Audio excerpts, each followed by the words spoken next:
ਸਤਨਾਮ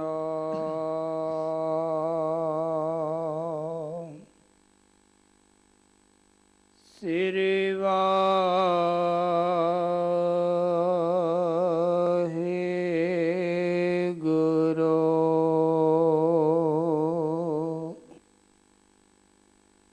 ਡੰਡੋਤ ਬੰਦਨ ਅਨੇਕ ਬਾਰ, ਸਰਬ ਕਲਾ ਸਮਰੱਥ। ਡੋਲਣ ਤੇ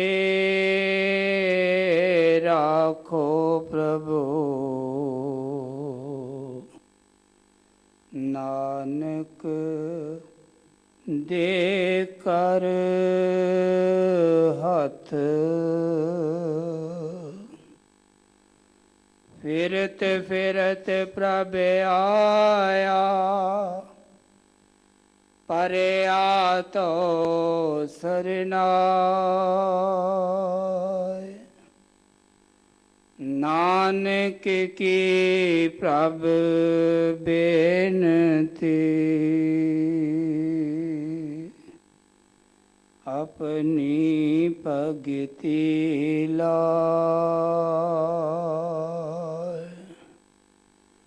ਦਾਸ ਤੇਰੇ ਕੀ ਬੇਨਤੀ, ਰਿਦ ਕਰ ਪਰਗਾਸ। ਤੁਮਰੀ ਕਿਰਪਾ ਤੇ ਪਾਰ ਬ੍ਰਹਮ, ਦੋਖਨ ਕੋ ਨਾਸ। ਚਰਨ ਕਮਲ ਕਾ ਆਸਰਾ, ਪ੍ਰਭ ਪੁਰਖ ਗੁਣਤਾਸ।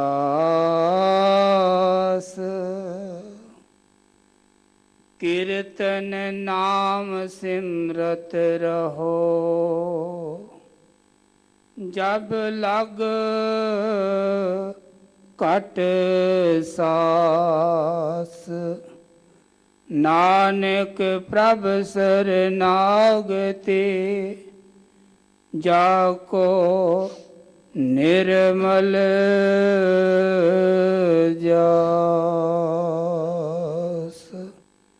ਸੋ ਕਹੁ ਟਲ ਗੁਰ ਸੇਵੀਐ, ਅਹਨਿਸ ਸਹਿਜ ਸੁਭਾਏ।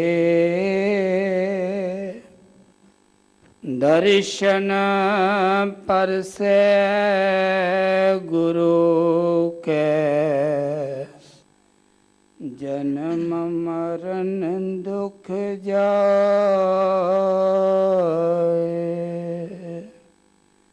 ਸੱਜਣ ਸੱਚਾ ਪਾਤਸ਼ਾਹ, ਸਿਰ ਸ਼ਾਹ ਦੇ ਸ਼ਾਹ। ਜਿਸ ਪਾਸ ਬੈਠਿਆ ਸੋਹੀਐ, ਸਭਨਾਂ ਦਾ ਵੇਸਾ। ਸਤਨਾਮ ਸ੍ਰੀ ਵਾਹਿਗੁਰੂ ਸਾਹਿਬ ਜੀ। ਸੋਰਠ ਮਹੱਲਾ ਪੰਜਵਾ। ਸਰਬ ਸੁਖਾ ਕਾ ਦਾਤਾ ਸਤਿਗੁਰ, ਤਾਕੀ ਸਰਣੀ ਪਾਈਐ।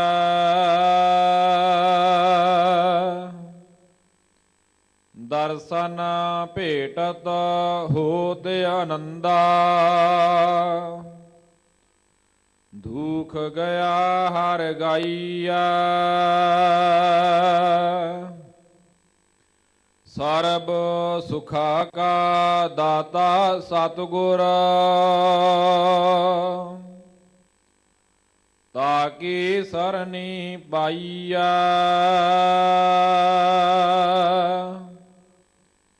ਦਰਸ਼ਨ ਭੇਟਤ ਹੋਤ ਆਨੰਦਾ। ਦੁਖ ਗਿਆ ਹਰ ਗਾਈਆ। ਹਰ ਰਸ ਪੀਵਹੁ ਪਾਈ।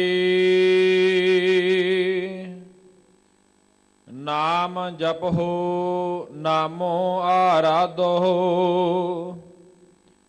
ਗੁਰ ਪੂਰੇ ਕੀ ਸਰਨਾਈ। ਰਹਾਉ ਤਿਸਹਿ ਪ੍ਰਾਪਤ ਜਿਸ ਧੁਰ ਲਿਖਿਆ। ਸੋਈ ਪੂਰਨ ਪਾਈ। ਨਾਨਕ ਕੀ ਬੇਨੰਤੀ ਪ੍ਰਭ ਜੀ। ਨਾਮ ਰਹਾ ਲਿਵ ਲਾਈ। ਤਿਸਹਿ ਪ੍ਰਾਪਤ ਜਿਸ ਧੁਰ ਲਿਖਿਆ। ਸੋਈ ਪੂਰਨ ਪਾਈ। ਨਾਨਕ ਕੀ ਬੇਨੰਤੀ ਪ੍ਰਭ ਜੀ। ਨਾਮ ਰਹਾ ਲਿਵ ਲਾਈ। ਵਾਹਿਗੁਰੂ ਜੀ ਕਾ ਖਾਲਸਾ ਵਾਹਿਗੁਰੂ ਜੀ ਕੀ ਫਤਿਹ। ਦੀਨ ਦੁਨੀਆ ਦੇ ਮਾਲਕ ਸਰਬ ਪ੍ਰਤਪਾਲਕ ਗੁਰਗੱਦੀ ਤੇ ਸੁਭਾਏ ਮਾਨ ਪ੍ਰਕਾਸ਼ਮਾਨ ਧੰਨ ਧੰਨ ਸਾਹਿਬ ਸ੍ਰੀ ਗੁਰੂ ਗ੍ਰੰਥ ਸਾਹਿਬ ਜੀ ਮਹਾਰਾਜ ਜੀਆਂ ਦੀ ਨਿੱਘੀ ਗੋਦ ਅੰਦਰ ਜੁੜ ਬੈਠੀ ਗੁਰੂ ਸਵਾਰੀ ਗੁਰੂ ਪਿਆਰੀ ਸਤ ਸੰਗਤ ਜੀਓ। ਅਤਿਅੰਤ ਵੱਡੇ ਭਾਗ ਅਸਾਂ ਜੀਵਾਂ ਦੇ। ਸਤਿਗੁਰਾਂ ਨੇ ਅਪਾਰ ਬਖਸ਼ਿਸ਼ ਰਹਿਮਤ ਕਿਰਪਾ ਕੀਤੀ ਹੈ। ਧੰਨ ਧੰਨ ਸਾਹਿਬ ਸ੍ਰੀ ਗੁਰੂ ਰਾਮਦਾਸ ਜੀ ਮਹਾਰਾਜ ਜੀਆਂ ਦੇ ਦਰ ਤੇ ਪਹੁੰਚ ਕਰਕੇ ਜਿੱਥੇ ਤਨ ਦਾ ਇਸ਼ਨਾਨ ਕੀਤਾ ਉੱਥੇ ਦਰਸ਼ਨ ਦੀਦਾਰ ਕਰਕੇ ਅੰਮ੍ਰਿਤ ਬਾਣੀ ਅੰਮ੍ਰਿਤ ਰਸ ਰਾਹੀਂ ਇਸ ਮਨ ਦੇ ਇਸ਼ਨਾਨ ਨੂੰ ਵੀ ਕਰਵਾਉਣਾ ਕਰਾ ਰਹੇ ਹਾਂ। ਇਹ ਸੁਭਾਗ ਗੁਰੂ ਕੇ ਪਿਆਰ ਵਾਲਿਓ ਵੱਡਿਆਂ ਭਾਗਾਂ ਦੇ ਨਾਲ ਮਿਲਦਾ ਹੈ। ਗੁਰੂ ਦਾ ਦੁਆਰ ਗੁਰੂ ਦਾ ਦਰ ਪ੍ਰਾਪਤ ਹੋਣਾ ਤੇ ਸਭ ਤੋਂ ਸ੍ਰੇਸ਼ਟ ਉੱਤਮ ਗੁਰੂ ਦੀ ਸੰਗਤ ਪ੍ਰਾਪਤ ਹੋਣੀ। ਗੁਰੂ ਦੀ ਸੰਗਤ ਤੇ ਸੰਗਤ ਵਿੱਚ ਬੈਠ ਕਰਕੇ ਹਰੀ ਪਰਮੇਸ਼ਰ ਪਰਮਾਤਮਾ ਦੀ ਸਿਫਤ ਸਲਾਹ ਕਰਨੀ। ਜਿਨ ਕੋ ਭੈ ਦਿਆਲ ਤਿਨ ਸਾਧੂ ਸੰਗ ਪਿਆ। ਅੰਮ੍ਰਿਤ ਹਰਿ ਕਾ ਨਾਮ ਤਿੰਨੀ ਜਨੇ ਜਪ ਲਿਆ। ਅੰਮ੍ਰਿਤ ਹਰਿ ਕਾ ਨਾਮ ਜਿਨ੍ਹਾਂ ਤੇ ਦਇਆ ਕੀਤੀ ਮੇਰੇ ਧੰਨ ਗੁਰੂ ਰਾਮਦਾਸ ਜੀ ਮਹਾਰਾਜ ਜੀਆਂ ਨੇ ਆਪਣੇ ਦਰ ਆਪਣੇ ਘਰ ਅੰਦਰੋਂ ਆਪਣੇ ਮੁਖਾਰ ਬਿੰਦ ਤੋਂ ਮੇਰੇ ਸਤਿਗੁਰੂ ਜੀ ਨੇ ਹੁਕਮ ਬਖਸ਼ਿਸ਼ ਕੀਤੇ। ਤੇ ਸਤ ਸੰਗੀ ਜਨੋ ਸੁਭਾਗ ਪ੍ਰਾਪਤ ਹੋ ਗਿਆ ਕਿ ਉਹਨਾਂ ਹੁਕਮਾਂ ਦੀ ਵਿਚਾਰ ਦੇ ਨਾਲ ਹੁਕਮਾਂ ਨੂੰ ਸਮਝਣ ਦੇ ਲਈ ਮਿਲ ਕਰਕੇ ਬੈਠ ਕਰਕੇ ਗੁਰ ਸ਼ਬਦ ਦੀ ਵਿਚਾਰ ਕਰ ਲਈਏ। ਸਤ ਸੰਗੀ ਜਨੋ ਜਿਨ੍ਹਾਂ ਤੇ ਪ੍ਰਮਾਤਮਾ ਦਇਆ ਕਰਦਾ ਹੈ ਨਾ ਉਹਨਾਂ ਨੂੰ ਇਹ ਸਮਾਂ ਪ੍ਰਾਪਤ ਹੁੰਦਾ ਹੈ। ਇਸ ਦਾ ਭਾਵ ਹੀ ਇਹ ਹੈ ਕਿ ਅਸੀਂ ਗੁਰੂ ਦੀ ਸੰਗਤ ਵਿੱਚ ਬੈਠੇ ਹਾਂ, ਗੁਰੂ ਦੇ ਦਵਾਰ ਤੇ ਬੈਠੇ ਹਾਂ, ਧੰਨ ਗੁਰੂ ਰਾਮਦਾਸ ਜੀ ਦੇ ਦਰ ਤੇ ਬੈਠੇ ਹਾਂ, ਤੇ ਉਸ ਦਰ ਤੋਂ ਆਈ ਆਵਾਜ਼, ਆਇਆ ਹੁਕਮ, ਆਇਆ ਫਰਮਾਨ ਵਿਚਾਰ ਰਹੇ ਹਾਂ। ਤੇ ਸਾਡੇ ਕਿੱਡੇ ਵੱਡੇ ਭਾਗ ਨੇ, ਕਿੱਡੇ ਵੱਡੇ ਭਾਗ ਨੇ, ਸਾਨੂੰ ਇਹ ਸਮਾਂ ਮਿਲਿਆ। ਤੇ ਸਤ ਸੰਗੀ ਜਨੋ, ਇਹ ਜਿਹੜੀ ਸੰਗਤ ਆ ਨਾ, ਮੇਰੇ ਮਾਧੋ ਜੀ ਸਤ ਸੰਗਤ ਮਿਲੇ ਸੋ ਤਰਿਆ। ਜਿਹਨੂੰ ਸੰਗਤ ਪ੍ਰਾਪਤ ਹੋ ਗਈ ਉਹ ਤਰ ਜਾਂਦਾ ਹੈ, ਉਹਦਾ ਜੰਮਣ ਮਰਨ ਦਾ ਗੇੜ ਖਤਮ ਹੋ ਜਾਂਦਾ ਹੈ, ਉਹਨੂੰ ਗੁਰੂ ਦੀ ਕਿਰਪਾ ਪ੍ਰਾਪਤ ਹੁੰਦੀ ਹੈ। ਗੁਰ ਪ੍ਰਸਾਦ ਪਰਮ ਪਦ ਪਾਇਆ, ਸੁੱਕੇ ਕਾਸ਼ਟ ਹਰਿਆ, ਸੁੱਕੇ ਹਰੇ ਹੋ ਜਾਂਦੇ ਨੇ। ਤੇ ਗੁਰੂ ਕੇ ਪਿਆਰ ਵਾਲਿਓ, ਮੇਰੇ ਸਤਿਗੁਰੂ ਧੰਨ ਧੰਨ ਸਾਹਿਬ ਸ੍ਰੀ ਗੁਰੂ ਅਰਜਨ ਦੇਵ ਜੀ ਮਹਾਰਾਜ, ਸ਼ਹੀਦਾਂ ਦੇ ਸਰਤਾਜ, ਸੋਰਠ ਰਾਗ ਦੇ ਅੰਦਰ ਪਾਵਨ ਅੰਗ 630 ਤੇ ਸੁਭਾਏ ਮਾਨ ਇਹ ਹੁਕਮ ਨੇ, ਆਪ ਜੀਆਂ ਨੇ ਸਰਵਣ ਕੀਤੇ ਨੇ। ਸਤਿਗੁਰ ਜੀ ਅੱਜ ਉਸ ਮਾਲਕ, ਉਸ ਦਾਤੇ ਦੀ ਗੱਲ ਕਰ ਰਹੇ ਨੇ। ਦਾਤੇ ਤਾਂ ਸਤ ਸੰਗੀ ਜਨੋਂ ਬੜੇ ਨੇ, ਦੇਣ ਵਾਲੇ ਸੰਸਾਰ ਦੇ ਅੰਦਰ ਬੜੇ ਨੇ। ਕੋਈ ਧਨ ਦਿੰਦਾ ਏ, ਕੋਈ ਭੋਜਨ ਦਿੰਦਾ ਏ, ਕੋਈ ਤਨ ਤੇ ਪਾਉਣ ਲਈ ਕੱਪੜੇ ਦਿੰਦਾ ਏ। ਤੇ ਸਤ ਸੰਗੀ ਜਨੋਂ ਜਿੱਥੇ ਦਾਤੇ ਨੇ ਨਾ ਦੇਣ ਵਾਲੇ, ਉੱਥੇ ਮੰਗਤੇ ਵੀ ਨੇ। ਮੰਗਣ ਵਾਲਾ ਕੋਈ ਚਾਂਦੀ ਮੰਗਦਾ ਏ, ਕੋਈ ਸੋਨਾ ਮੰਗਦਾ ਏ, ਤੇ ਕੁਝ ਤਾਂ ਲੋਹਾ ਹੀ ਮੰਗੀ ਜਾਂਦੇ ਨੇ। ਮੰਗਣ ਵਾਲੇ ਵੀ ਬਹੁਤ ਨੇ। ਪਰ ਸਤਿਗੁਰੂ ਜੀ ਕਹਿੰਦੇ ਸਭਨਾ ਜੀਆਂ ਕਾ ਇੱਕ ਦਾਤਾ, ਸਭਨਾ ਜੀਆਂ ਕਾ ਇੱਕ ਦਾਤਾ। ਇੱਕੋ ਹੀ ਦਾਤਾ ਏ ਜਿਹੜਾ ਸਭਨਾ ਜੀਆਂ ਨੂੰ, ਸਭਨਾ ਨੂੰ ਦਾਤਾਂ ਦੇਣ ਵਾਲਾ ਹੈ। ਸੋ ਮੈਂ ਵਿਸਰ ਨਾ ਜਾਏ, ਉਹ ਵਿਸਰੇ ਨਾ, ਉਹ ਭੁੱਲੇ ਨਾ। ਸਤ ਸੰਗੀ ਜਣੋ, ਮੇਰੇ ਸਤਿਗੁਰੂ ਦੇ ਦਾਤੇ ਨੇ। ਤੇ ਇਹ ਐਸਾ ਦਾਤਾ ਨਹੀਂ, ਸੰਸਾਰ ਦੇ ਵਿੱਚੋਂ ਕਿਸੇ ਕੋ ਮੰਗਾਂਗੇ ਨਾ ਆਪਾਂ, ਤੇ ਉਹਦੇ ਕੋਲੋਂ ਇੱਕ ਵਸਤ ਪ੍ਰਾਪਤ ਹੋਵੇਗੀ, ਦੋ ਵਸਤਾਂ ਪ੍ਰਾਪਤ ਹੋਣਗੀਆਂ, ਤਿੰਨ ਹੋ ਜਾਣਗੀਆਂ। ਤੇ ਜੇ ਕਿਤੇ ਉਹਨੇ ਕੁਝ ਦੇ ਵੀ ਦਿੱਤਾ, ਤੇ ਦਿੱਤਾ ਹੋਇਆ ਉਹਦਾ ਦਾਨ ਪ੍ਰਫੁੱਲਤ ਹੋ ਗਿਆ। ਪ੍ਰਫੁੱਲਤ ਭਾਵ ਜਿਹਨੂੰ ਮਿਲਿਆ ਉਹ ਤਰੱਕੀ ਕਰ ਗਿਆ। ਹੁਣ ਜਦੋਂ ਉਹ ਤਰੱਕੀ ਕਰ ਜਾਵੇਗਾ, ਤੇ ਜਿਹਨੇ ਦਿੱਤਾ ਹੈ ਨਾ, ਜਿਹਨੇ ਧਨ ਦਿੱਤਾ, ਭਾਵੇਂ ਉਹਨੇ ਭੋਜਨ ਦਿੱਤਾ, ਤੇ ਉਹ ਕਿਤੇ ਨਾ ਕਿਤੇ ਮਨ ਵਿੱਚ ਹਿਰਖ ਕਰੇਗਾ, ਰੋਸ ਕਰੇਗਾ ਵੀ ਮੈਂ ਜੇ ਇਹਨੂੰ ਨਾ ਦਿੰਦਾ ਨਾ, ਇਹ ਇੰਜ ਨਹੀਂ ਸੀ ਹੋਣਾ, ਇਹਦੀ ਤਰੱਕੀ ਨਹੀਂ ਸੀ ਹੋਣੀ, ਮੈਂ ਦਿੱਤਾ ਹੈ।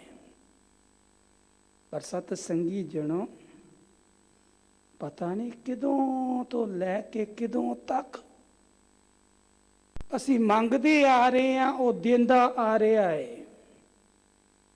ਅਸੀਂ ਤਰੱਕੀਆਂ ਕਰ ਰਹੇ ਹਾਂ, ਮਹਿਲ ਮਾੜੀਆਂ, ਡੰਬਰ, ਕਾਰੋਬਾਰ, ਪਰਿਵਾਰ ਸਾਡਾ ਪ੍ਰਫੁੱਲਤ ਹੋ ਰਿਹਾ ਹੈ। ਪਰ ਸਤ ਸੰਗੀ ਜਣੋ, ਕਦੀ ਮਾਲਕ ਨੇ ਹਿਰਖ ਨਹੀਂ ਕੀਤਾ, ਰੋਸ ਨਹੀਂ ਕੀਤਾ। ਹਰ ਕੀਆਂ ਸਦਾ ਸਦਾ ਵਡਿਆਈਆਂ, ਦੇ ਨਾ ਪਛੋਤਾ ਹੈ। ਉਹਦੀ ਵਡਿਆਈ ਹੀ ਇਹ ਹੈ, ਉਹ ਦੇ ਕੇ ਪਛਤਾਉਂਦਾ ਨਹੀਂ। ਸੰਸਾਰੀ ਲੋਕ ਪਛਤਾ ਜਾਂਦੇ ਨੇ, ਘਬਰਾ ਜਾਂਦੇ ਨੇ, ਪਰ ਪਰਮਾਤਮਾ ਹੈ ਜੋ ਸਭ ਕੁਝ ਦਿੰਦਾ ਹੈ। ਸਭ ਕੁਝ ਐਸਾ ਦਾਤਾ ਹੈ ਜਿਹਦੇ ਕੋਲ ਸਭ ਕੁਝ ਹੈ, ਪਰ ਮੰਗਣ ਦੀ ਜਾਚ ਹੋਵੇ, ਮੰਗਣ ਦੀ ਜਾਚ ਹੋਵੇ। ਹੁਣ ਸਤ ਸੰਗੀ ਜਿਹਨੂੰ ਪਾਰਸ ਦੀ ਵੱਟੀ ਸਾਹਮਣੇ ਹੋਵੇ, ਦੇਣ ਵਾਲਾ ਸ਼ਾਹੂਕਾਰ ਸਾਹਮਣੇ ਹੋਵੇ, ਤੇ ਮੰਗਣ ਵਾਲਾ ਕਵੇ ਸ਼ਾਹੂਕਾਰ ਨੂੰ ਜੀ ਮੈਨੂੰ ਚਾਂਦੀ ਦੇ ਦਿਓ, ਮੈਨੂੰ ਪਿੱਤਲ ਦੇ ਦਿਓ, ਮੈਨੂੰ ਸੋਨਾ ਦੇ ਦਿਓ। ਤੇ ਜਿਹਨੂੰ ਸੋਝੀ ਆ ਗਈ, ਜਿਹਨੂੰ ਗਿਆਨ ਆ ਗਈ, ਉਹਨੇ ਪਤਾ ਕੀ ਕਹਿਣਾ ਹੈ, ਸ਼ਾਹੂਕਾਰ ਜੀ ਜੇ ਕੁਝ ਦੇਣਾ ਹੀ ਆ ਨਾ, ਇੱਕੋ ਵਾਰੀ ਮੇਰੀ ਕੰਗਾਲੀ ਖਤਮ ਕਰ ਦਿਓ, ਆ ਜਿਹੜੀ ਵੱਟੀ ਹੈ ਨਾ ਪਾਰਸ ਦੀ, ਇਹ ਦੇ ਦਿਓ। ਕਿਉਂ? ਕਿਉਂਕਿ ਇਹ ਵੱਟੀ ਉਹ ਵੱਟੀ ਹੈ ਜਿਸ ਨੂੰ ਵੀ ਸੁਹਾ ਦਿੱਤੀ ਗਈ, ਉਹ ਭਾਵੇਂ ਪਿੱਤਲ ਆ, ਉਹ ਚਾਂਦੀ ਆ, ਉਹ ਸੋਨਾ ਆ, ਉਹ ਕੈ ਆ, ਉਸਨੇ ਕੰਚਨ ਸੋਨਾ ਬਣ ਜਾਣਾ ਹੈ। ਤੇ ਸਤ ਸੰਗੀ ਜਨੋ ਗੁਰੂ ਸ਼ਬਦ ਪਾਰਸ ਦੀ ਨਿਆਈ ਹੈ। ਇਸ ਨੂੰ ਜਿਹੜਾ ਛੂ ਗਿਆ ਉਹੀ ਕੰਚਨ ਹੋਇਆ ਹੈ। ਗੁਰ ਪਾਰਸ ਹਮਲੋ ਮਿਲ ਕੰਚਨ ਹੋਆ ਰਾਮ। ਜਿਹੜੇ ਮਿਲ ਗਏ, ਪਰ ਹੋਇਆ ਕਿ ਇੱਕ ਵਾਰ ਮੰਗਣ ਵਾਲੇ ਨੇ ਪਾਸ ਦੀ ਵੱਟੀ ਵੀ ਮੰਗ ਲਈ, ਕਿਉਂਕਿ ਗਿਆਨ ਨਾ ਜਿੰਨੀ ਦੇਰ ਹੋਵੇ, ਗੁਰੂ ਦੀ ਮੱਤ ਨਾ ਜਿੰਨੀ ਦੇਰ ਹੋਵੇ, ਕਈ ਵਾਰੀ ਮੰਗੀ ਹੋਈ ਵਸਤੋਂ ਵੀ ਆਪਾਂ ਲਾਹਾ ਨਹੀਂ ਲੈ ਸਕਦੇ। ਦਾਤ ਮੰਗ ਲਈ ਸਿੱਖੀ ਦੀ, ਅੰਮ੍ਰਿਤ ਧਾਰੀ ਵੀ ਹੋ ਗਏ, ਮੰਗ ਲਈ ਦਾਤ ਲੈ ਲਈ, ਪਰ ਉਸ ਦਾਤ ਨੂੰ ਸੰਭਾਲਿਆ ਨਹੀਂ, ਵਰਤਿਆ ਨਹੀਂ, ਦੇਖਿਆ ਨਹੀਂ ਇਹ ਦਾਤ ਕਿੰਨੀ ਵੱਡੀ ਦਾਤ ਹੈ। ਸਤ ਸੰਗੀ ਜਨੋ ਸ਼ਾਹੂਕਾਰ ਕੋ ਇੱਕ ਮੰਗਣ ਵਾਲੇ ਨੇ ਵੱਟੀ ਮੰਗੀ ਏ, ਉਹ ਵੱਟੀ ਬੜੀ ਕੀਮਤੀ, ਉਸਨੇ ਕੀਮਤੀ ਇੱਕ ਰੁਮਾਲ ਲਿਆ, ਕੀਮਤੀ ਰੁਮਾਲ ਨੂੰ ਲਪੇਟ ਕੇ ਉਸ ਵੱਟੀ ਨੂੰ ਨਾ ਆਪਣੀ ਤਿਜੋਰੀ ਦੇ ਵਿੱਚ ਰੱਖ ਦਿੱਤਾ। ਤੇ ਉਸ ਨੂੰ ਇਸ ਗੱਲ ਦਾ ਵੀ ਪਤਾ ਹੈ ਕਿ ਇਸ ਦੇ ਨਾਲ ਚਾਂਦੀ, ਪਿੱਤਲ, ਲੋਹਾ, ਕੈਂ ਜਿਹੜਾ ਵੀ ਇਹਦੇ ਨਾਲ ਹੋਵੇਗਾ ਉਹ ਕੰਚਨ ਬਣ ਜਾਵੇਗਾ, ਸੋਨਾ ਬਣ ਜਾਵੇਗਾ। ਉਸਨੇ ਇਕੱਤਰ ਕੀਤਾ, ਚਾਂਦੀ ਇਕੱਤਰ ਕੀਤੀ, ਕੈਂ ਇਕੱਤਰ ਕੀਤਾ, ਲੋਹਾ ਇਕੱਤਰ ਕੀਤਾ, ਇੱਕ ਪੋਟਲੀ ਬਣਾਈ। ਨਾ ਕਿ ਪੋਟਲੀ ਗੁਰੂ ਕੇ ਪਿਆਰ ਵਾਲਿਓ ਉਸ ਤਿਜੋਰੀ ਵਿੱਚ ਰੱਖ ਦਿੱਤੀ ਤੇ ਸਮੇਂ ਦੀ ਉਡੀਕ ਕਰਨ ਲੱਗ ਪਿਆ। ਸਮੇਂ ਦੀ ਉਡੀਕ ਕਰਨ ਲੱਗ ਪਿਆ ਵੀ ਸਮਾਂ ਆਵੇਗਾ, ਇਹ ਪੋਟਲੀ ਮੈਂ ਕੱਢਾਂਗਾ ਤੇ ਸਾਰਾ ਜਿੰਨਾ ਕੈਂ, ਲੋਹਾ, ਪਿੱਤਲ, ਚਾਂਦੀ, ਇਹ ਸਾਰਾ ਸੋਨਾ ਬਣ ਜਾਵੇਗਾ। ਆਸ ਹੈ ਨਾ, ਇੱਛਾ ਹੈ। ਹੁਣ ਸਤ ਸੰਗੀ ਜਨੋ ਕੁਝ ਸਮਾਂ ਪਾ ਕੇ ਉਸਨੇ ਉਹ ਤਿਜੋਰੀ ਖੋਲੀ।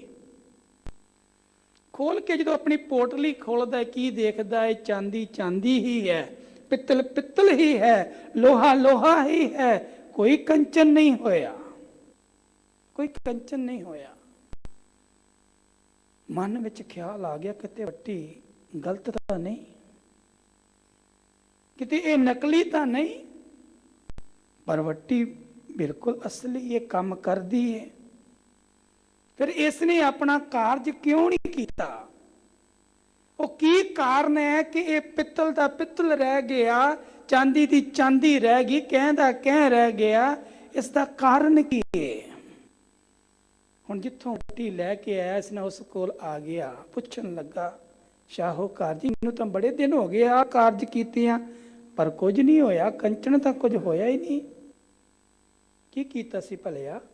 ਕਹਿੰਦਾ ਵੱਟੀ ਰੁਮਾਲ ਵਿੱਚ ਲਪੇਟ ਕੇ, ਮਖਮਲ ਦੇ ਰੁਮਾਲ ਵਿੱਚ, ਸੋਹਣੇ ਰੁਮਾਲ ਵਿੱਚ ਲਪੇਟ ਕੇ ਮੈਂ ਰੱਖ ਦਿੱਤੀ ਤਿਜੋਰੀ ਦੇ ਵਿੱਚ, ਨਾਲ ਹੀ ਕੁਝ ਚਾਂਦੀ, ਕੁਝ ਪਿੱਤਲ, ਕੁਝ ਕਹਿ ਰੱਖ ਦਿੱਤਾ ਕਿ ਸੋਹਣਾ ਬਣ ਜਾਵੇਗਾ, ਪਰ ਬਣਿਆ ਨਹੀਂ।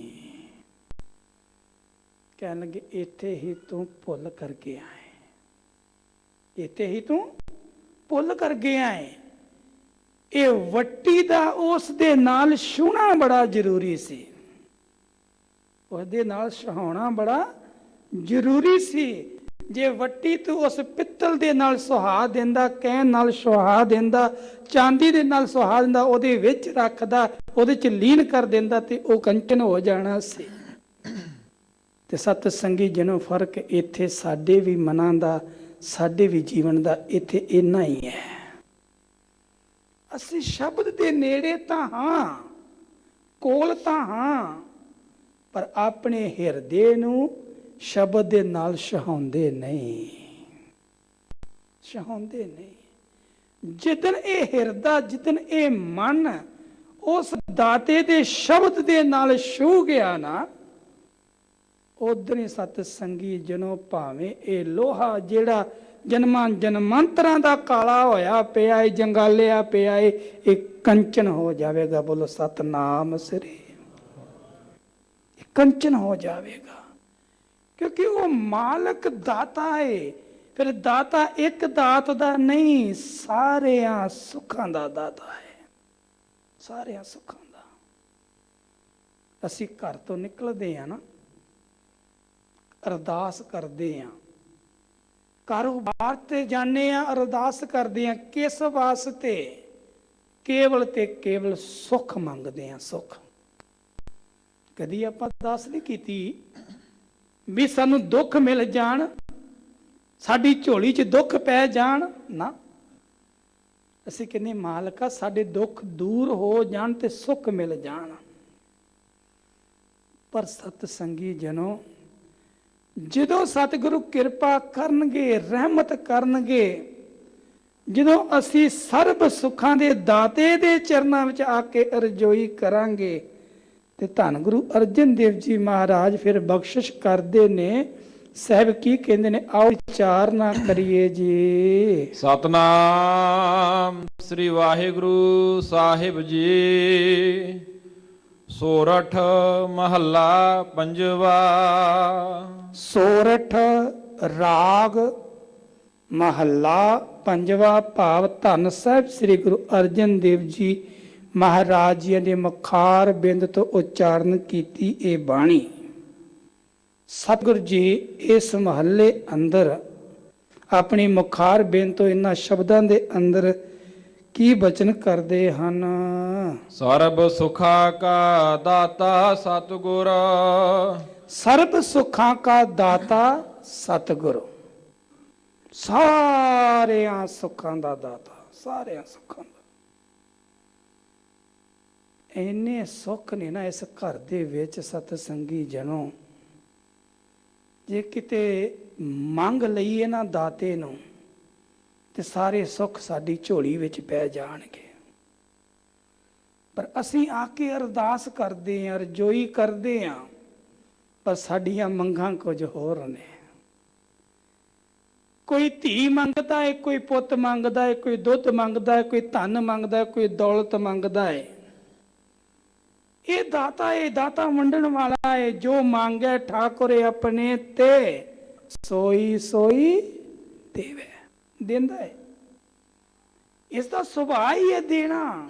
ਇਹਨੇ ਖਾਲੀ ਨਾ ਕਿਸੇ ਨੂੰ ਮੋੜਿਆ ਹੈ ਅੱਜ ਤੱਕ, ਤੇ ਨਾ ਇਹਨੇ ਕਦੀ ਕਿਸੇ ਨੂੰ ਮੋੜਨਾ ਹੈ। ਦਿੰਦਾ ਦੇ, ਲੈਂਦੇ ਥੱਕ ਪਾਹੇ, ਜੁਗਾ ਜੁਗੰਤਰ ਖਾਈ ਖਾਏ। ਇਹ ਸੁੱਖਾਂ ਦਾ ਦਾਤਾ ਹੈ, ਸਰਬ ਸੁੱਖਾਂ ਦਾ ਦਾਤਾ। ਸਤਿਗੁਰੂ ਜੀ ਕਹਿੰਦੇ ਨੇ, ਭਲਿਆ ਧਿਆਨ ਰੱਖ, ਐਸੇ ਸੁੱਖਾਂ ਦੇ ਦਾਤੇ ਨੂੰ ਮੰਗਣਾ ਕਰ, ਉਹਦੀ ਸ਼ਰਨ ਵਿੱਚ ਆਉਣਾ ਕਰ। ਸਰਬ ਸੁੱਖਾਂ ਕਾ ਦਾਤਾ ਸਤਿਗੁਰ। ਸਤਿਗੁਰ ਸਾਰਿਆਂ ਸੁੱਖਾਂ ਦਾ ਦਾਤਾ ਹੈ। ਤਾ ਕੀ ਸਰਣੀ ਪਾਈਐ। ਉਸ ਦੀ ਸ਼ਰਨ ਵਿੱਚ ਆ, ਉਸ ਦੀ ਸ਼ਰਨ ਵਿੱਚ ਆ। ਸਗਲ ਦੁਆਰ ਕੋ ਛਾੜ ਕੇ ਗਿਓ ਤੁਹਾਰੋ ਦੁਆਰ। ਸ਼ਰਨ ਵਿੱਚ ਆ ਕੇ ਕਹਿਣਾ, ਕਾ ਤੁਮਰੀ ਸਰਨ ਤੁਮਾਰੀ, ਆਸਾ ਤੁਮਹੀ ਸਜਨ ਸੁਹੇਲੇ, ਰਾਖੋ ਰਾਖਣ ਹਾਰ ਦਿਆਲਾ, ਨਾਨਕ ਘਰ ਕੇ ਖੋਲੇ। ਸ਼ਰਨ ਵਿੱਚ ਆਉਣਾ ਕਰ, ਕਿਉਂਕਿ ਸ਼ਰਨ ਵਿੱਚ ਜਦੋਂ ਆਵੇਗਾ ਨਾ, ਪ੍ਰਭ ਕੀ ਸਰਨ ਸਗਲ ਭੈ ਲਾਥੇ, ਦੁੱਖ ਬਿਨਸੇ ਸੁਖ ਪਾਇਆ। ਸੁੱਖ ਹੀ ਚਾਹੁੰਦੇ ਆ ਨਾ ਆਪਾਂ, ਸਾਨੂੰ ਸੁੱਖ ਦੀ ਹੀ ਲੋੜ ਹੈ ਨਾ। ਜਦੋਂ ਸ਼ਰਨ ਵਿੱਚ ਆ ਜਾਵਾਂਗੇ ਸਤ ਸੰਗੀ ਜਨੋ, ਫਿਰ ਸੁੱਖ ਹੀ ਸੁੱਖ ਮਿਲਣਗੇ। ਬ੍ਰਹਮ ਬਿੰਦੈ ਤਿਸ ਦਾ ਬ੍ਰਹਮਤਰ ਹੈ, ਏਕ ਸ਼ਬਦ ਲਿਵ ਲਾਏ, ਨਵ ਨਿਧੀ 18 ਸਿੱਧੀ, ਪਿੱਛੇ ਲੱਗੀਆਂ ਫਿਰੇ, ਜੋ ਹਰ ਹਿਰਦੈ ਸਦਾ ਵਸਾਏ। ਪਰਮਾਤਮਾ ਦੇ ਨਾਮ ਨੂੰ, ਸੁੱਖਾਂ ਦੇ ਦਾਤੇ ਨੂੰ ਜਿਸ ਨੇ ਹਿਰਦੇ ਵਿੱਚ ਵਸਾ ਲਿਆ, ਉਹਨੂੰ ਦਰ ਦਰ ਤੇ ਨਹੀਂ ਮੰਗਣਾ ਪਵੇਗਾ। ਉਹਨੂੰ ਦਰ ਦਰ ਤੇ ਨਹੀਂ ਮੰਗਣਾ ਪਵੇਗਾ। ਉਹਨੂੰ ਦਰ ਦਰ ਦਾ ਭਿਖਾਰੀ ਨਹੀਂ ਬਣਨਾ ਪਵੇਗਾ। ਉਹ ਇੱਕੋ ਹੀ ਦਰ ਦਾ ਜਦੋਂ ਹੋ ਗਿਆ, ਇਸ ਦਰ ਤੋਂ ਜਦੋਂ ਤੂੰ ਦਾਤ ਮੰਗ ਲਈ, ਤੇ ਸਤ ਸੰਗੀ ਜਿਹਨੂੰ ਮੰਗਣਾ ਕੀ ਹੈ? ਉਹ ਕਿਹੜਾ ਸੁੱਖ ਹੈ ਜਿਹੜੀ ਸ਼ਰਨ ਵਿੱਚ ਆ ਕੇ ਪ੍ਰਾਪਤ ਹੁੰਦਾ ਹੈ? ਉਹ ਸੁੱਖ ਹੈ ਗੁਰੂ ਕੇ ਪਿਆਰ ਵਾਲਿਓ। ਅਰਦਾਸ ਬੇਨਤੀ ਕਰਿਆ ਕਰੀਏ ਕਿ ਪ੍ਰਮਾਤਮਾ ਜੀ, ਪ੍ਰਭ ਜੀ, ਤੂੰ ਮੇਰੋ ਸੁਖ ਦਾਤਾ, ਤੂੰ ਮੇਰੇ ਸੁੱਖਾਂ ਦਾ ਦਾਤਾ ਹੈ। ਬੰਧਨ ਕਾਟ ਕਰੇ ਮਨ ਨਿਰਮਲ ਪੂਰਨ ਪੁਰਖ ਵਿਦਾਤਾ। ਉਹ ਪੂਰਨ ਪੁਰਖ ਹੈ, ਵਿਦਾਤਾ ਹੈ, ਮਾਲਕ ਹੈ। ਸਾਡੇ ਬੰਧਨ ਕੱਟ ਦਿੰਦਾ ਹੈ, ਦੁੱਖ ਕੱਟ ਦਿੰਦਾ ਹੈ, ਸੁੱਖ ਸਾਡੀ ਝੋਲੀ ਵਿੱਚ ਪਾ ਦਿੰਦਾ ਜਦੋਂ ਅਸੀਂ ਉਸ ਦੀ ਸ਼ਰਨ ਵਿੱਚ ਆ ਜਾਂਦੇ ਹਾਂ। ਸਤ ਸੰਗੀ ਜਨੋ, ਸੁਖ ਪ੍ਰਾਪਤ ਹੋਇਆ ਉਸ ਵੇਲੇ ਜਦੋਂ ਬਾਬੇ ਬਕਾਲੇ ਦੀ ਧਰਤੀ ਤੇ ਮੇਰੇ ਸਾਹਿਬ ਧੰਨ ਸਾਹਿਬ ਸ੍ਰੀ ਗੁਰੂ ਤੇਗ ਬਹਾਦਰ ਜੀ ਮਹਾਰਾਜ ਭਗਤੀ ਵਿੱਚ, ਬੰਦਗੀ ਦੇ ਵਿੱਚ ਲੀਨ ਨੇ। ਹੁਣ ਸ਼ਰਨ ਦੇ ਵਿੱਚ ਆਇਆ ਮੱਖਣ ਸ਼ਾਹ ਲਵਾਣਾ।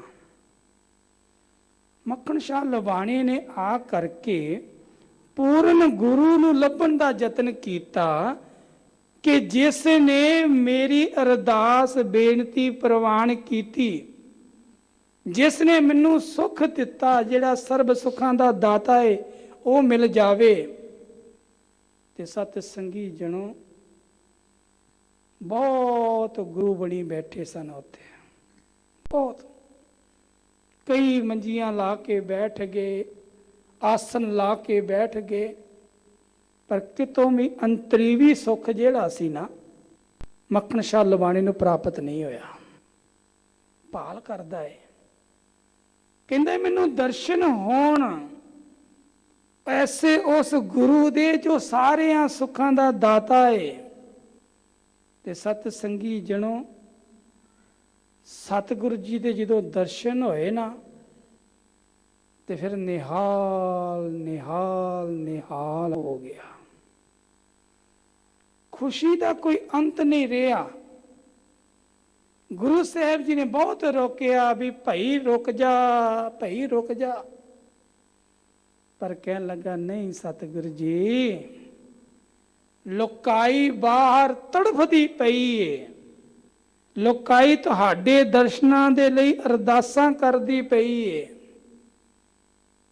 ਤੁਹਾਡੇ ਦਰਸ਼ਨਾਂ ਨੂੰ ਲੋਚਦੀ ਪਈ ਏ, ਤੁਸੀਂ ਦਰਸ਼ਨ ਦੀਦਾਰ ਦੇਵੋ। ਬਹੁਤ ਝੂਠੇ ਅਧੂਰੇ ਕੱਚੇ ਗੁਰੂ ਬਣੀ ਬੈਠੇ ਨੇ। ਸੁੱਖ ਤੁਹਾਡੇ ਕੋਲ ਨੇ, ਤੁਸੀਂ ਸੁੱਖਾਂ ਦੇ ਦਾਤੇ ਹੋ, ਤੁਹਾਡੀ ਸ਼ਰਨ ਵਿੱਚ ਆਉਣਾ ਚਾਹੁੰਦੇ ਨੇ, ਇਸ ਕਰਕੇ ਪ੍ਰਗਟ ਹੋਵੋ। ਸਤਿਗੁਰਾਂ ਨੇ ਰੋਕਣ ਦਾ ਵੀ ਯਤਨ ਕੀਤਾ, ਪਰ ਮੱਖਣ ਸ਼ਾਹ ਲਵਾਣਾ ਰੁਕਿਆ ਨਹੀਂ, ਚੜ ਗਿਆ ਕੋਠੇ ਤੇ। ਗੁਰੂ ਲਾਦੋ ਰੇ, ਗੁਰੂ ਲਾਦੋ ਰੇ, ਆਵਾਜ਼ਾਂ ਦਿੰਦਾ ਹੈ, ਕਿਉਂਕਿ ਸੁੱਖ ਪ੍ਰਾਪਤ ਹੋ ਗਿਆ। ਸ਼ਰਨ ਵਿੱਚ ਆਇਆ ਸੀ, ਅੰਤਰੀਵੀ ਸੁੱਖ ਪ੍ਰਾਪਤ ਹੋਇਆ। ਸਤ ਸੰਗੀ ਜਨੋ, ਤੇ ਜਦੋਂ ਅੰਤਰੀਵੀ ਸੁੱਖ ਪ੍ਰਾਪਤ ਹੋ ਜਾਵੇ ਨਾ, ਫਿਰ ਕਿਸੇ ਦੇ ਕਹਿਣ ਦੀ ਲੋੜ ਨਹੀਂ ਪੈਂਦੀ। ਫਿਰ ਮਨ ਵੀ ਝੁਕਦਾ ਏ, ਤਨ ਵੀ ਝੁਕਦਾ ਏ, ਸਿਰ ਵੀ ਝੁਕਦਾ ਏ ਉਸ ਦਾਤੇ ਦੇ ਚਰਨਾਂ ਦੇ ਵਿੱਚ, ਜਿਸ ਦਾਤੇ ਦੇ ਘਰ ਤੋਂ ਆਤਮਿਕ ਆਨੰਦ ਸੁੱਖ ਪ੍ਰਾਪਤ ਹੋਵੇ। ਮਾਇਆ ਮਮਤਾ ਮੋਹਣੀ ਜਿਨੇ ਵਿਣ ਦੰਤਾ ਜਗ ਖਾਇਆ, ਮਨਮੁਖ ਖਾਧੇ ਗੁਰਮੁਖ ਉਬਰੇ, ਜਿਨੇ ਸੱਚ ਨਾਮ ਚਿਤ ਲਾਇਆ। ਧੰਦਾ ਕਰਤਿਆਂ ਨੇਫਲ ਜਨਮ ਗਵਾਇਆ, ਸੁਖ ਦਾਤਾ ਮਨ ਨਾ ਵਸਾਇਆ। ਸੁੱਖਾਂ ਦਾ ਦਾਤਾ ਇਸ ਮਾਇਆ ਵਿੱਚ ਤਾਂ ਤੂੰ ਲੀਨ ਹੋ ਗਿਆ ਹੈ। ਮਮਤਾ ਰੂਪੀ ਮਾਇਆ ਨੇ ਤੈਨੂੰ ਵਿਣ ਦੰਤਾਂ ਤੋਂ ਹੀ ਖਾਣ ਦਾ ਯਤਨ ਕੀਤਾ ਹੈ ਕਿ ਮੋਹੀ ਹੈ, ਪਰ ਤੂੰ ਸੁੱਖਾਂ ਦੇ ਦਾਤੇ ਨੂੰ ਮਨ ਵਿੱਚ ਵਸਾਇਆ ਹੀ ਨਹੀਂ। ਭਲਿਆ ਕਿਤੇ ਮੱਖਣ ਸ਼ਾ ਲਬਾਣੇ ਵਾਂਗੂ ਤੈਨੂੰ ਵੀ ਗੁਰੂ ਮਿਲ ਜਾਵੇ, ਤੇਰੇ ਅੰਦਰ ਵੀ ਖੇੜਾ ਆ ਜਾਵੇ, ਤੂੰ ਵੀ ਗੁਰੂ ਦੀ ਸ਼ਰਨ ਵਿੱਚ ਪੈ ਜਾਏ। ਦਰਸ਼ਨ ਭੇਟਤ ਹੋਤ ਆਨੰਦਾ, ਦੁਖ ਗਿਆ ਹਰ ਗਾਈਆ। ਦਰਸ਼ਨ ਭੇਟਤ ਹੋਤ ਆਨੰਦਾ। ਦਰਸ਼ਨ ਸਤ ਸੰਗੀ ਜਨੋ ਇੱਕ ਦਰਸ਼ਨ ਹੈ ਜਿਹੜੇ ਅਸੀਂ ਬਾਹਰੀ ਰੂਪ ਦੇ ਵਿੱਚ ਕਰਦੇ ਹਾਂ। ਨਮਸਕਾਰ ਕਰਨੀ ਗੁਰੂ ਸਾਹਿਬ ਜੀ ਨੂੰ, ਗੁਰੂ ਜੀ ਦੇ ਦਰਸ਼ਨ ਕਰਨੇ, ਪਰ ਇੱਕ ਦਰਸ਼ਨ ਉਹ ਨੇ ਜਿਹੜੇ ਸ਼ਬਦ ਦੀ ਵਿਚਾਰ ਦੁਆਰਾ ਗੁਰੂ ਦੀ ਵਿਚਾਰ ਦੇ ਕਰਦੇ ਆ। ਗੁਰੂ ਦੇ ਬੋਲਾਂ ਦੇ ਦਰਸ਼ਨ, ਗੁਰੂ ਜੀ ਕਹਿ ਕੀ ਰਹੇ ਨੇ, ਗੁਰੂ ਜੀ ਸਮਝਾ ਕੀ ਰਹੇ ਨੇ, ਉਹ ਦਰਸ਼ਨ। ਭਾਵਨਾ ਵਾਲੇ, ਪਿਆਰ ਵਾਲੇ ਇਹ ਵੀ ਦਰਸ਼ਨ ਕਰਦੇ ਨੇ, ਨਮਸਕਾਰ ਕਰਦੇ ਨੇ। ਪਰ ਜਿਨ੍ਹਾਂ ਨੂੰ ਸੋਝੀ ਆ ਗਈ, ਜਿਨ੍ਹਾਂ ਨੂੰ ਸਮਝ ਆ ਗਈ, ਉਹ ਸਤ ਸੰਗੀ ਜਣੋ ਫਿਰ ਗੁਰੂ ਦੇ ਦਰਸ਼ਨ ਸ਼ਬਦ ਦੀ ਵਿਚਾਰ ਵਿੱਚੋਂ ਕਰਦੇ ਨੇ। ਤੇ ਸ਼ਬਦ ਦੀ ਵਿਚਾਰ 'ਚ ਜਿਨ੍ਹਾਂ ਨੇ ਦਰਸ਼ਨ ਕੀਤਾ, ਜਿਨ੍ਹਾਂ ਨੂੰ ਮਿਲਾਪ ਹੋਇਆ, ਜਿਨ੍ਹਾਂ ਨੂੰ ਕੁਝ ਮਿਲਿਆ, ਦਰਸ਼ਨ ਭੇਟਤ ਹੋਤ ਆਨੰਦਾ, ਉਹ ਆਨੰਦਿਤ ਹੋ ਗਏ। ਆਨੰਦਿਤ ਆ ਤੁਸੀਂ ਸਤ ਸੰਗਤ ਕਰ ਰਹੇ ਹੋ। ਸਾਹਿਬ ਸ੍ਰੀ ਗੁਰੂ ਰਾਮਦਾਸ ਜੀ ਮਹਾਰਾਜ ਜੀ ਦੇ ਦਰਸ਼ਨ ਕਰਕੇ ਆਏ ਹੋ, ਮਨ ਵਿੱਚ ਆਨੰਦ ਹੈ, ਖੁਸ਼ੀ ਹੈ, ਖੇੜਾ ਹੈ। ਸ਼ਬਦ ਰੂਪ ਦੇ ਵਿੱਚ ਇੱਕ ਸਰਗੁਣ ਰੂਪ ਤੇ ਇੱਕ ਨਿਰਗੁਣ ਰੂਪ, ਦੋਨਾਂ ਰੂਪਾਂ ਦੇ ਵਿੱਚ ਦਰਸ਼ਨ ਕਰਨ ਦਾ ਯਤਨ ਕਰ ਰਹੇ ਹਾਂ। ਹੁਣ ਮਨ ਦਰਸ਼ਨ ਕਰ ਰਿਹਾ ਹੈ ਗੁਰੂ ਦੇ ਸ਼ਬਦ ਰਾਹੀਂ, ਗੁਰੂ ਦੇ। ਤੇ ਸਤ ਸੰਗੀ ਜਨੋ ਜਿੱਦਨ ਮਨ ਨੇ ਦਰਸ਼ਨ ਕਰ ਲਏ, ਉਦਨ ਫਿਰ ਆਨੰਦ ਹੀ ਆਨੰਦ ਹੈ, ਦੁੱਖਾਂ ਦਾ ਨਾਸ਼ ਹੀ ਨਾਸ਼ ਹੈ। ਦੁੱਖ ਗਿਆ ਹਰ ਗਈ ਹੈ। ਦੁੱਖ ਦੂਰ ਹੋ ਜਾਂਦੇ ਨੇ। ਦੁੱਖ ਰੋਗ ਕਾ ਡੇਰਾ ਭੰਨਾ। ਦੁੱਖ ਜਿਹੜੇ ਡੇਰਾ ਲਾ ਕੇ ਬੈਠੇ ਨੇ ਉਹ ਦੂਰ ਚਲੇ ਜਾਂਦੇ ਨੇ। ਕਿਦੋਂ? ਜਦੋਂ ਸਾਨੂੰ ਦਰਸ਼ਨ ਹੋ ਗਏ ਗੁਰੂ ਜੀ ਦੇ। ਦਰਸ਼ਨ ਦੇਖ ਜੀਵਾਂ ਗੁਰ ਤੇਰਾ, ਪੂਰਨ ਕਰਮ ਹੋਏ ਪ੍ਰਭ ਮੇਰਾ। ਮੇਰਾ ਜਿਹੜਾ ਕਰਮ ਹੈ ਨਾ, ਪੂਰਨ ਹੋ ਜਾਵੇ। ਇਹ ਬੇਨੰਤੀ ਸੁਣ ਪ੍ਰਭ ਮੇਰੇ, ਦੇਹ ਨਾਮ ਕਰ ਆਪਣੇ ਚੇਰੇ। ਆਪਣੇ ਸੇਵਕ ਬਣਾ ਲੈ, ਨਾਮ ਦੀ ਦਾਤ ਦੇ ਦੇ। ਨਾਮ ਦੀ ਦਾਤ ਜਦੋਂ ਮੰਗਾਂਗੇ ਨਾ ਸਤ ਸੰਗੀ ਜਨੋ, ਫਿਰ ਸੁਭਾਵਕ ਹੀ ਅੰਤਰੀਵੀ ਅੰਦਰੋਂ ਇਹ ਆਵਾਜ਼ ਆਵੇਗੀ, ਤੂੰ ਪ੍ਰਭ ਦਾਤਾ ਦਾਨ ਮਤ ਪੂਰਾ, ਹਮ ਥਾਰੇ ਭੇਖਾਰੀ ਜੀਓ। ਮੈਂ ਕਿਆ ਮੰਗੋ ਕਿਛ ਥਿਰ ਨਾ ਰਹਾਈ, ਹਰ ਦੀਜੈ ਨਾਮ ਪਿਆਰੇ ਜੀਓ। ਪਤਾ ਲੱਗ ਗਿਆ, ਮੈਂ ਧੀ ਮੰਗਾ, ਪੁੱਤ ਮੰਗਾ, ਧਨ ਮੰਗਾ, ਕੁਝ ਨਹੀਂ ਰਹਿਣਾ, ਕੁਝ ਨਹੀਂ ਰਹਿਣਾ। ਕਿਸੇ ਨੇ ਸਾਥ ਨਹੀਂ ਦੇਣਾ। ਸਮਝ ਲੱਗ ਗਈ ਕਿ ਰੱਬ ਜੀ ਤੁਹਾਡਾ ਨਾਮ ਹੀ ਹੈ, ਜਿਸ ਨੇ ਮੇਰਾ ਸੰਗੀ ਬਣਨਾ ਹੈ, ਜਿਸ ਨੇ ਮੇਰਾ ਸਾਥੀ ਬਣਨਾ ਹੈ, ਜਿਸ ਨੇ ਮੇਰੀ ਸਹਾਇਤਾ ਕਰਨੀ ਹੈ, ਤੁਹਾਡਾ ਨਾਮ ਹੀ ਹੈ। ਫਿਰ ਸਤ ਸੰਗੀ ਜਨੋ ਉਹ ਹਰੀ ਦੇ ਨਾਮ ਨੂੰ ਹੀ ਮੰਗਦੇ ਨੇ, ਹਰੀ ਦੇ ਨਾਮ ਨੂੰ ਹੀ ਗਾਉਣਾ ਕਰਦੇ ਨੇ, ਉਸ ਨੂੰ ਹੀ ਯਾਦ ਕਰਦੇ ਨੇ, ਉਸ ਦੇ ਹੀ ਦਰਸ਼ਨਾਂ ਦੀ ਲੋਚਨਾ ਆਪਣੇ ਮਨ ਵਿੱਚ ਰੱਖਦੇ ਨੇ। ਮੇਰਾ ਮਨ ਲੋਚੈ ਗੁਰ ਦਰਸ਼ਨ ਤਾਈ। ਕਿਵੇਂ? ਬਿਲਪ ਕਰੈ ਚਾਤਰਕ ਕੀ ਨਿਆਈ। ਕਰਲਾਉਂਦਾ ਹੈ ਕਿ ਮੈਂ ਕਿਵੇਂ ਨਾ ਕਿਵੇਂ ਹੋਵਾਂ ਸੱਚਖੰਡ ਸ੍ਰੀ ਦਰਬਾਰ ਸਾਹਿਬ, ਸੱਚਖੰਡ ਸ੍ਰੀ ਹਰਿਮੰਦਰ ਸਾਹਿਬ ਗੁਰੂ ਰਾਮਦਾਸ ਜੀ ਦੇ ਚਰਨਾਂ ਵਿੱਚ ਪਹੁੰਚ ਜਾਵਾਂ। ਮਨ ਕਰਦਾ ਹੈ ਨਾ, ਪਿਆਰ ਵਿੱਚ ਬੱਝੇ ਇੱਕ ਖਿੱਚ ਪੈਂਦੀ ਅੰਦਰੋਂ ਕਿ ਨਹੀਂ, ਗੁਰਦੁਆਰਾ ਮੰਜੀ ਸਾਹਿਬ ਦੀਵਾਨ ਹਾਲ ਵਿੱਚ ਪਹੁੰਚਣਾ ਹੈ, ਗੁਰਬਾਣੀ ਕੀਰਤਨ ਸਰਵਣ ਕਰਨਾ ਹੈ। ਖਿੱਚ ਪੈਂਦੀ ਹੈ ਕਿਉਂਕਿ ਖਿੱਚ ਉਦੋਂ ਹੀ ਪਵੇਗੀ ਜਦੋਂ ਸੋਝੀ ਆ ਗਈ, ਜਦੋਂ ਸਮਝ ਆ ਗਈ। ਜਹ ਮਾਤ ਪਿਤਾ ਸੁਤ ਮੀਤ ਨਾ ਭਾਈ, ਮਨ ਊਹਾ ਨਾਮ ਤੇਰੇ ਸੰਗ ਸਾਈ। ਜਦੋਂ ਸਮਝ ਆ ਗਈ ਕਿ ਪ੍ਰਮਾਤਮਾ ਦਾ ਨਾਮ ਹੀ ਹੈ ਜਿਹੜਾ ਸਾਡੀ ਸਹਾਇਤਾ ਕਰੇਗਾ। ਤੇ ਇਸੇ ਲਈ ਮੇਰੇ ਸਤਿਗੁਰੂ ਜੀ ਕਹਿੰਦੇ ਨੇ ਉਸ ਹਰੀ ਦੇ ਨਾਮ ਨੂੰ, ਰਸ ਨੂੰ ਚਖਣਾ ਕਰੋ। ਹਰ ਰਸ ਪੀਵੋ ਭਾਈ। ਹਰ ਰਸ, ਹਰੀ ਦਾ ਰਸ ਪੀਵੋ ਭਾਈ।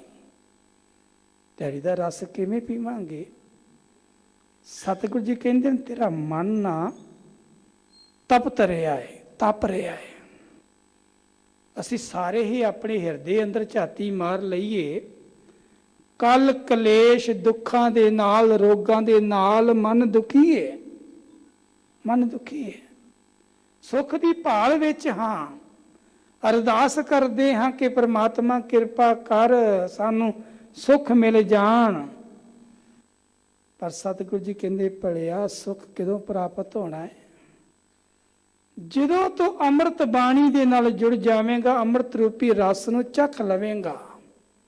ਅੰਮ੍ਰਿਤ ਬਾਣੀ ਹਰ ਹਰ ਤੇਰੀ, ਸੁਣ ਸੁਣ ਹੋਵੇ ਪਰਮ ਗਤ ਮੇਰੀ।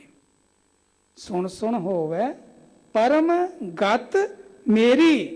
ਜਲਨ ਬੁਝੀ, ਜਲਨ, ਜਲਨ ਕਿੱਥੇ ਹੈ? ਇਸ ਹਿਰਦੇ ਦੇ ਅੰਦਰ। ਜਲਨ ਬੁਝੀ ਸੀਤਲ ਹੋਏ ਮਨੁਆ, ਮਨੁਆ ਮਨ ਸੀਤਲ ਠੰਡਾ। ਸਤਿਗੁਰ ਕਾ ਦਰਸ਼ਨ ਪਾਏ ਜੀਓ। ਜਿਨ੍ਹਾਂ ਨੂੰ ਗੁਰੂ ਦੇ ਦਰਸ਼ਨ ਪ੍ਰਾਪਤ ਹੋ ਗਏ, ਦਰਸ਼ਨ ਭੇਟਤ ਹੋਤ ਆਨੰਦਾ, ਦੁੱਖ ਗਿਆ ਹਰ ਗਾਈਏ। ਤੇ ਸਤਿਗੁਰੂ ਕਹਿੰਦੇ ਨੇ ਹਰ ਰਸ ਪੀਵੋ ਭਾਈ। ਭਾਈ ਹਰੀ ਦੇ ਰਸ ਨੂੰ ਪੀਣਾ ਕਰ, ਹਰੀ ਦੇ ਰਸ ਨੂੰ ਚਖਣਾ ਕਰ, ਅੰਮ੍ਰਿਤ ਨੂੰ ਚਖਣਾ ਕਰ। ਅੰਮ੍ਰਿਤ ਧਾਰੀ ਹੋ, ਅੰਮ੍ਰਿਤ ਧਾਰੀ। ਅੰਮ੍ਰਿਤ ਛਕ, ਪੰਜ ਕਕਾਰਾਂ ਦਾ ਧਾਰਨੀ ਬਣ, ਮਰਿਆਦਾ ਦੀ ਪਾਲਣਾ ਕਰ, ਤੇ ਫਿਰ ਅੰਮ੍ਰਿਤ ਧਾਰੀ ਹੋ। ਅੰਮ੍ਰਿਤ ਛਕਣਾ, ਮਰਿਆਦਾ ਦੀ ਪਾਲਣਾ ਕਰਨੀ, ਤੇ ਫਿਰ ਤੂੰ ਅੰਮ੍ਰਿਤ ਧਾਰੀ ਏ। ਇੱਕ ਭਾਵ ਕਿ ਤੂੰ ਅੰਮ੍ਰਿਤ ਹੁਣ ਧਾਰਨ ਕਰ ਲਿਆ ਏ। ਤੇਰੇ ਅੰਦਰ ਅੰਮ੍ਰਿਤ ਤੇ ਦਿੱਤੇ ਪੰਜ ਘੁੱਟ, ਪੰਜ ਗੁਣ ਮੌਜੂਦ ਨੇ। ਪੰਜਾਂ ਦੁਆਰਾ ਦਿੱਤੇ ਗਏ ਗੁਣ ਮੌਜੂਦ ਨੇ। ਦਇਆ, ਧਰਮ, ਹਿੰਮਤ, ਮੋਹਕਮ, ਸਾਹਿਬ तेरे अंदर मौजूद है। जे तेरे को दया है ते तू धर्मी जरूर होवेगा, जे तेरे को धर्म है ते तू हिम्मती जरूर होवेगा, ते जे तेरे को हिम्मत है ना फिर दृढ़ता भी तेरे को पूरी होवेगी, दृढ़ता भी तेरे को पूरी होवेगी।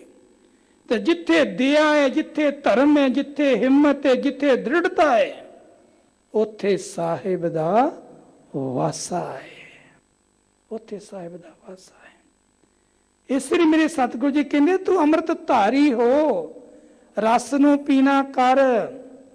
ਤੇ ਜਿਹੜੇ ਰਸ ਨਹੀਂ ਪੀਂਦੇ, ਹਰੀ ਦੇ ਰਸ ਨੂੰ ਚੱਖਦੇ ਨਹੀਂ ਨਾ, ਜਿਹੜੇ ਸੰਗਤ ਨਹੀਂ ਕਰਦੇ, ਸਤ ਸੰਗਤ ਵਿੱਚ ਨਹੀਂ ਆਉਂਦੇ, ਬਾਣੀ ਨਹੀਂ ਪੜ੍ਹਦੇ, ਉਹਨਾਂ ਬਾਬਤ ਵੀ ਮੇਰੇ ਸਤਿਗੁਰੂ ਕਹਿੰਦੇ ਜਿਨ ਹਰ ਹਰ ਹਰ ਰਸ ਨਾਮ ਨਾ ਪਾਇਆ ਤੇ ਭਾਗਹੀਣ ਜਮ ਪਾਸ। ਹੁਣ ਵਿਚਾਰ ਆਪ ਕਰ ਲਈਏ। ਬਾਣੀ ਰੋਜ਼ ਆਪਾਂ ਪੜ੍ਹਦੇ ਹਾਂ। ਸੋਦਰ ਰਹਿ ਰਾਜ ਸਾਹਿਬ ਜੀ ਦੇ ਸ਼ਬਦ ਨੇ, ਜਿਨ ਹਰ ਹਰ ਹਰ ਰਸ ਨਾਮ ਨਾ ਪਾਇਆ ਤੇ ਭਾਗਹੀਣ ਜਮ ਪਾਸ। ਜੋ ਸਤਿਗੁਰ ਸਰਨ ਸੰਗਤ ਨਹੀਂ ਆਏ ਤ੍ਰਿਗ ਜੀਵੈ, ਤ੍ਰਿਗ ਜੀਵਾਸ। ਫਟਕਾਰ ਤਾਂ ਇੱਕ ਹੀ ਨਹੀਂ ਮਾਣ ਹੁੰਦੀ ਗੁਰੂ ਕੇ ਪਿਆਰ ਵਾਲਿਓ। ਕੋਈ ਫਟਕਾਰ ਪਾ ਦੇਵੇ ਨਾ ਤੇ ਅਸੀਂ ਕਹਿੰਦੇ ਇਹਨੇ ਫਟਕਾਰ ਕਿਉਂ ਪਾਈ? ਤੇ ਇਹ ਤਾਂ ਫਟਕਾਰ ਦੀ ਜਿਹੜੀ ਗੱਲ ਕਰੇ ਜਿਹਨੂੰ ਤ੍ਰਿਗ ਕਿਹਾ ਗਿਆ ਏ, ਕਈ ਫਟਕਾਰਾਂ ਇਕੱਠੀਆਂ ਕਰ ਲਈਏ ਤੇ ਇੱਕ ਤ੍ਰਿਗ ਬਣਦਾ ਜੇ, ਇੱਕ ਤ੍ਰਿਗ। ਕਹਿੰਦੇ ਤੇਰਾ ਜੀਵਨ ਤੇ ਜੀਵ ਰਿਹਾ ਜਿਹੜਾ ਜੀਵਨ ਹੈ ਤ੍ਰਿਗ ਹੈ। ਕਿਉਂ? ਕਿਉਂਕਿ ਤੂੰ ਨਾਮ ਨਹੀਂ ਜਪਿਆ, ਤੂੰ ਨਾਮ ਨਹੀਂ ਜਪਿਆ। ਹਰੀ ਦੇ ਰਸ ਨੂੰ ਚਖਿਆ ਨਹੀਂ।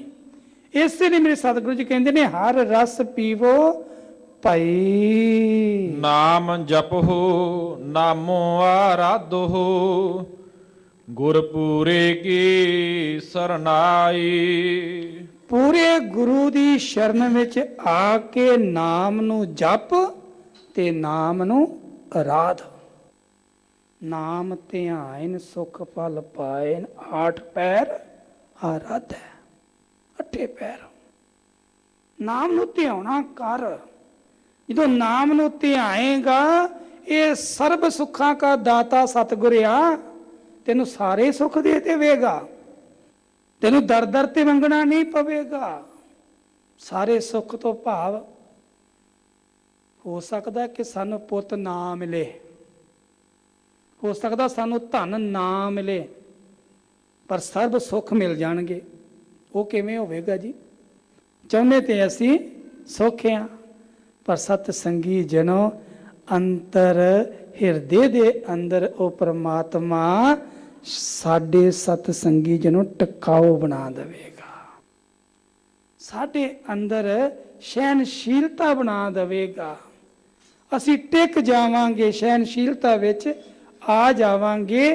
ਪੂਰੇ ਗੁਰੂ ਦੀ ਸ਼ਰਨ ਵਿੱਚ ਆ ਕਰਕੇ ਜਦੋਂ ਨਾਮ ਨੂੰ ਅਸੀਂ ਜਪਣਾ ਤੇ ਆਰਾਧਨਾ ਕਰਾਂਗੇ। ਰਹਾਉ ਸਤਿਗੁਰੂ ਜੀ ਇੱਥੇ ਵਿਸ਼ਰਾਮ ਦਿੰਦੇ ਨੇ। ਤਿਸਹਿ ਪ੍ਰਾਪਤ ਜਿਸ ਤੁਰ ਲਿਖਿਆ ਸੋਈ ਪੂਰਨ ਭਾਈ। ਸੋਈ ਪੂਰਨ ਭਾਈ।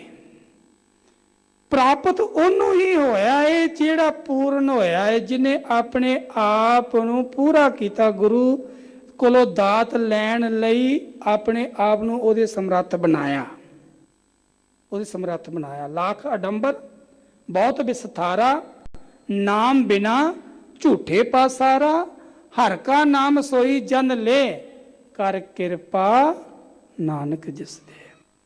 ਜਿਨ੍ਹਾਂ ਤੇ ਉਹ ਪ੍ਰਮਾਤਮਾ ਕਿਰਪਾ ਕਰ ਦਿੰਦਾ ਹੈ, ਉਹਨਾਂ ਨੂੰ ਹੀ ਪ੍ਰਾਪਤ ਹੁੰਦਾ ਹੈ। ਨਾਨਕ ਕੀ ਬੇਨੰਤੀ ਪ੍ਰਭ ਜੀ ਨਾਮ ਰਹਾ ਲਿਵ ਲਾਈ। ਸਤਿਗੁਰੂ ਧੰਨ ਗੁਰੂ ਅਰਜਨ ਦੇਵ ਜੀ ਮਹਾਰਾਜ ਕਹਿੰਦੇ ਨੇ, ਮੇਰੀ ਇਹ ਬੇਨਤੀ ਹੈ ਕਿ ਮੈਂ ਆਪ ਜੀ ਦੇ ਨਾਮ ਵਿੱਚ ਆਪਣੀ ਲਿਵ ਨੂੰ ਲਾਈ ਰੱਖਾਂ।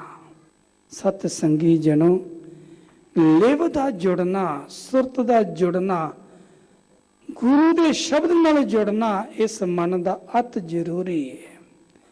ਤੇ ਜਦੋਂ ਵੀ ਕਿਤੇ ਬੇਨਤੀ ਕਰੀਏ ਨਾ, ਕਹੋ ਬੇਨੰਤੀ ਆਪਣੇ ਸਤਿਗੁਰ ਪਾਹੇ, ਕਾਜ ਤੁਮਾਰੇ ਦੇ ਨਿਭਾਹੇ। ਉਹ ਤੇਰੇ ਕਾਜ ਸਵਾਰ ਦੇਵੇਗਾ, ਤੇਰੀਆਂ ਇਸ਼ਾਵਾਂ ਪੂਰੀਆਂ ਕਰੇਗਾ। ਤੇ ਸਤਿਗੁਰ ਕਹਿੰਦੇ, ਸਤਿਗੁਰ ਆਪਣੇ ਸੁਣੀ ਅਰਦਾਸ, ਕਾਰਜ ਆਇਆ ਸਗਲਾ ਰਾਸ। ਉਹ ਵੀ ਅਰਦਾਸ ਸੁਣ ਲੈਂਦਾ ਏ ਤੇ ਕਾਰਜ ਰਾਸ ਆ ਜਾਂਦਾ ਏ। ਗੁਰੂ ਕੇ ਪਿਆਰ ਵਾਲਿਓ, ਲੜੀਵਾਰ ਚੱਲ ਰਹੇ ਸ਼ਬਦ ਦੀ ਵਿਚਾਰ ਦੇ ਨਾਲ ਜੁੜਨਾ ਕਰੀਏ ਜੀ। ਬਿਲਾਵਲ ਡੰਡਾ ਮੁੰਦਰਾ ਖਿੰਥਾ ਆਧਾਰੀ। ਡੰਡਾ ਮੁੰਦਰਾ ਖਿੰਥਾ ਆਧਾਰੀ। ਭਗਤ ਕਬੀਰ ਜੀ ਇਸ ਬਿਲਾਵਲ ਰਾਗ ਦੇ ਅੰਦਰ ਗੁਰੂ ਕੇ ਪਿਆਰ ਵਾਲੇ ਇੱਕ ਜੋਗੀ ਦੀ ਗੱਲ ਕਰਦੇ ਨੇ। ਉਹ ਜੋਗੀ ਜਿਹੜਾ ਭੇਖ ਧਾਰੀ ਹੈ, ਜਿਹਦਾ ਕੇਵਲ ਪਹਿਰਾਵਾ ਹੈ। ਭਾਵੇਂ ਉਸਨੇ ਹੱਥ ਵਿੱਚ ਡੰਡਾ ਫੜਿਆ ਹੋਇਆ ਹੈ, ਮੁੰਦਰਾਂ ਪਹਿਨੀਆਂ ਹੋਈਆਂ ਨੇ, ਗੋਦੜੀ ਪਾਈ ਹੋਈ ਹੈ, ਆਪਣੇ ਇਸ ਭੇਖ ਦਾ ਖਿੰਥਾ ਦਾ ਆਧਾਰ ਉਸਨੇ ਬਣਾਇਆ ਹੈ ਤੇ ਇਸ ਖਿੰਥਾ ਦੇ ਆਧਾਰ ਦੇ ਵਿੱਚ ਹੀ ਉਹ ਭਟਕ ਰਿਹਾ ਹੈ। ਭ੍ਰਮ ਕੈ ਭਾਈ ਭਵੈ ਭੇਖ ਧਾਰੀ। ਭ੍ਰਮ ਦੇ ਵਿੱਚ, ਭੈ ਦੇ ਵਿੱਚ ਇਸ ਅਨੁਸਾਰ ਉਹ ਭੇਖ ਧਾਰੀ ਹੋਇਆ ਫਿਰਦਾ ਏ। ਤੇ ਭਗਤ ਕਬੀਰ ਜੀ ਅੱਗੇ ਕੀ ਕਹਿਣਾ ਕਰਦੇ ਹਨ? ਆਸਨ ਭਵਨ ਦੂਰ ਕਰ ਬਵਰੇ। ਭਗਤ ਕਬੀਰ ਜੀ ਕਹਿੰਦੇ ਨੇ, ਬਵਰੇ ਕਮਲੇ ਜੋਗੀ। ਕਮਲਾ ਜੋਗੀ ਉਸ ਨੂੰ ਕਿਹਾ ਜਿਹੜਾ ਭੇਖ ਧਾਰ ਕੀਤਾ ਜਿਹਨੇ ਜੋਗੀਆਂ ਦਾ, ਜਿਹਨੇ ਕਿਵੇਂ ਮੁੰਦਰਾਂ ਤੇ ਪਾਈਆਂ ਨੇ ਪਰ ਗੱਲੀ ਜੋਗ ਨਾ ਹੋਏ। ਜਿਹੜਾ ਕੇਵਲ ਗੱਲਾਂ ਹੀ ਕਰਦਾ ਹੈ, ਸਤਿਗੁਰੂ ਕਹਿੰਦੇ ਵੀ ਗੱਲਾਂ ਨਾਲ ਜੋਗੀ ਨਹੀਂ ਬਣਿਆ ਜਾਣਾ। ਯੋਗ ਦਾ ਮਤਲਬ ਹੀ ਹੈ ਕਿ ਧਰਮ ਦੇ ਰਸਤੇ ਤੇ ਤੁਰਨਾ। ਤੇ ਜੇ ਜੋਗੀ ਹੈ ਤੇ ਜੋਗੀ ਉਹਨੂੰ ਕਿਹਾ ਜਾਂਦਾ ਜਿਹੜਾ ਜੁੜ ਚੁੱਕਿਆ ਹੈ, ਜੁੜ ਚੁੱਕਿਆ ਹੈ। ਹੁਣ ਭਗਤ ਕਬੀਰ ਜੀ ਕਹਿਣ ਲੱਗੇ ਤੂੰ ਡੰਡਾ ਵੀ ਫੜ ਲਿਆ, ਖਿੰਥਾ ਵੀ ਲੈ ਲਈ, ਮੁੰਦਰਾਂ ਵੀ ਪਾ ਲਈਆਂ, ਭੇਖ ਵੀ ਬਣਾ ਲਿਆ, ਪਰ ਤੂੰ ਭੇਖ ਧਾਰੀ ਹੈ। ਭੇਖ ਧਾਰਨ ਕਰਕੇ ਤੂੰ ਬਵਰੇ ਕਮਲੇ ਜੋਗੀ ਆਸਣ ਲਾ ਕੇ ਬਹਿਨਾ ਹੈ, ਲੋਕ ਦਿਖਾਵਾ ਕਰਦਾ ਹੈ। ਸਾਹ ਰੋਕ ਲੈਣਾ ਹੈ, ਆਸਣ ਪਵਨ ਦੂਰ ਕਰ ਬਵਰੇ, ਪਵਨ ਭਾਵ ਸਵਾਸ ਰੋਕ ਲੈਣਾ ਹੈ। ਤੇ ਇਸ ਕਪਟ ਦੇ ਵਿੱਚ ਤੂੰ ਲੀਨ ਹੋਇਆ ਹੈ। ਛੋੜ ਕਪਟ ਨਿਤ ਹਰ ਭਜ ਬਵਰੀ। ਭਗਤ ਜੀ ਕਹਿੰਦੇ ਨੇ ਕਪਟ ਛੱਡ ਦੇ, ਕਪਟ ਛੱਡ ਦੇ।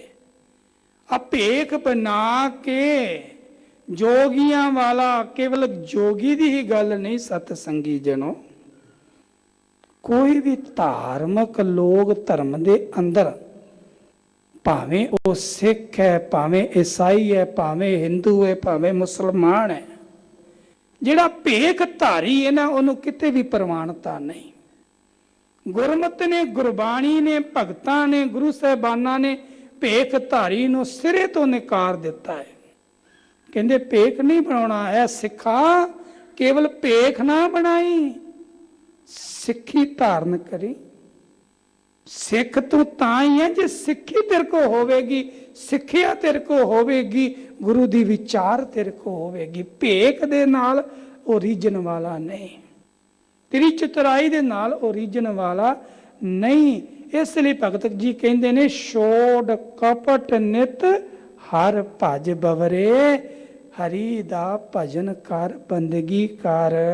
ਰਹਾਉ ਜੇ ਤੂੰ ਜਾਚਹਿ ਸੋ ਤ੍ਰਿਭਵਨ ਭੋਗੀ। ਜੇ ਤੂੰ ਜਾਚੈ, ਜਾਚੇ ਤੋਂ ਭਾਵੇਂ ਮੰਗਣਾ, ਜਿਹੜੀ ਮਾਇਆ ਤੂੰ ਭੇਖ ਬਣਾ ਕੇ ਸੰਸਾਰ ਕੋ ਮੰਗ ਰਿਹਾ ਹੈ ਨਾ, ਉਸ ਮਾਇਆ ਨੂੰ ਸੰਸਾਰ ਭੋਗਦਾ ਪਿਆ ਹੈ। ਉਹ ਤੇ ਸੰਸਾਰ ਵਿੱਚ ਸੰਸਾਰੀ ਰਹਿ ਕੇ ਵੀ ਤੈਨੂੰ ਮਿਲ ਜਾਣੀ ਸੀ। ਤੂੰ ਭੇਖ ਬਣਾ ਲਿਆ, ਧਰਮ ਦੇ ਚਿੰਨ੍ਹ ਤਾਂ ਪਾ ਲਏ, ਲੋਕਾਂ ਨੂੰ ਠੱਗਣ ਵਾਸਤੇ ਆਪਣਾ ਇਹ ਰੂਪ ਸਰੂਪਤਾ ਬਣਾ ਲਿਆ ਹੈ। ਕਹੇ ਕਬੀਰ ਕਿ 100 ਜਗ ਜੋਗੀ। ਭਗਤ ਕਬੀਰ ਜੀ ਕਹਿੰਦੇ ਨੇ ਅਸਲ ਜੋਗੀ ਉਹ ਪਰਮੇਸ਼ਰ ਪਰਮਾਤਮਾ ਆਪ ਹੈ। ਕੇਸੋ ਕੇਸੋ ਭਾਵੇਂ ਪਰਮਾਤਮਾ। ਕਹੇ ਕਬੀਰ ਕੇਸੋ ਜਗ ਜੋਗੀ। ਇਹ ਜੋਗੀ ਭੇਖ ਧਾਰੀ ਧਾਰਨ ਕਰਨ ਵਾਲੇ ਆ, ਉਸ ਪਰਮੇਸ਼ਰ ਪਰਮਾਤਮਾ ਦੇ ਨਾਮ ਦੀ ਅਰਾਧਨਾ ਕਰ, ਉਸ ਪਰਮਾਤਮਾ ਦੇ ਨਾਲ ਜੁੜਨਾ ਕਰ। ਤੇ ਸਤ ਸੰਗੀ ਜਨੋ, ਜਿਹੜੇ ਉਸ ਪਰਮੇਸ਼ਰ ਪਰਮਾਤਮਾ ਨਾਲ ਜੁੜੇ, ਜਿਨ੍ਹਾਂ ਨੇ ਉਸ ਪਰਮਾਤਮਾ ਦੀ ਸੰਗਤ ਕੀਤੀ, ਸਤ ਸੰਗਤ ਕੀਤੀ, ਉਹਨਾਂ ਨੂੰ ਗਿਆਨ ਵੀ ਪ੍ਰਾਪਤ ਹੋਇਆ ਤੇ ਸੋਝੀ ਵੀ ਪ੍ਰਾਪਤ ਹੋਈ। ਕਿਉਂਕਿ ਮੇਰੇ ਸਾਹਿਬ ਜੀ ਦਾ ਬਚਨ ਹੈ, ਗੁਰੂ ਦੁਆਰੇ ਹੋਏ ਸੋਝੀ ਪਾਏ ਸੇ। ਗੁਰੂ ਦਾ ਦੁਆਰ ਹੀ ਐਸਾ ਹੈ, ਦਰ ਹੀ ਐਸਾ ਹੈ ਜਿੱਥੇ ਸੋਝੀ ਮਿਲਦੀ ਏ, ਗਿਆਨ ਮਿਲਦਾ ਹੈ। ਇੱਥੇ ਅਰਦਾਸ ਕਰੀਏ, ਗਿਆਨ ਧਿਆਨ ਕਿਛ ਕਰਮ ਨਾ ਜਾਣਾ, ਸਾਰ ਨਾ ਜਾਣਾ ਤੇਰੀ, ਸਭ ਤੇ ਵੱਡਾ ਸਤਿਗੁਰੂ ਨਾਨਕ ਜਿਨ ਕਲ ਰਾਖੀ ਮੇਰੀ, ਜਿਨ ਕਲ ਰਾਖੀ ਮੇਰੀ। ਕੋਟਨ ਕੋਟ ਧੰਨਵਾਦ ਧੰਨ ਧੰਨ ਸਾਹਿਬ ਸ੍ਰੀ ਗੁਰੂ ਗ੍ਰੰਥ ਸਾਹਿਬ ਜੀ ਮਹਾਰਾਜ ਜੀਆਂ ਦਾ, ਸਮੁੱਚੀਆਂ ਸੰਗਤਾਂ ਦਾ ਬਹੁਤ ਹੀ ਸਤਿਕਾਰਯੋਗ ਹੈੱਡ ਗ੍ਰੰਥੀ ਜਥੇਦਾਰ ਗਿਆਨੀ ਜਗਤਾਰ ਸਿੰਘ ਜੀ ਹੋਰਾਂ ਦਾ, ਸਿੰਘ ਸਾਹਿਬ ਗਿਆਨੀ ਜਗਤਾਰ ਸਿੰਘ ਜੀ ਹੋਰਾਂ ਦਾ, ਜਿਨ੍ਹਾਂ ਨੇ ਸਮਾਂ ਦੇ ਕੇ ਸਮੁੱਚੀਆਂ ਸੰਗਤਾਂ ਦੇ ਦਰਸ਼ਨ ਦੀਦਾਰ ਕਰਾਏ, ਗੁਰ ਸ਼ਬਦ ਵਿਚਾਰ ਦੇ ਨਾਲ ਜੋੜਨਾ ਕੀਤਾ। ਲਵਾਇਓ ਹਾਜ਼ਰੀ, ਬੁਲਾਇਓ ਫਤਿਹ।